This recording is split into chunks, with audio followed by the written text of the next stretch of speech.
দেখবেন আমাদের দেশে প্রবাসীদের শুধুমাত্র টাকার মেশিন মনে করা হয়।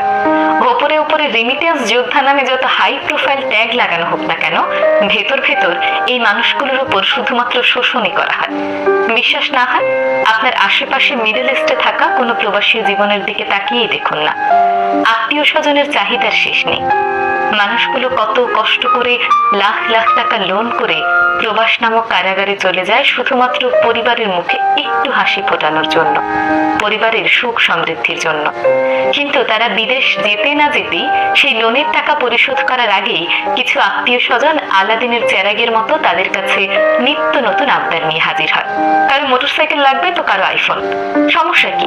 বিদেশ থাকে তো, কারি কারি টাকা নিয়ে বসে আছে নিশ্চয়ই। অথচ এই মানুষগুলো দিন রাত পরিশ্রম করে কতটা কষ্ট করে এক একটি পয়সা উপার্জন করে এটা শুধুমাত্র তারাই জানে। বিভিন্ন উৎসবে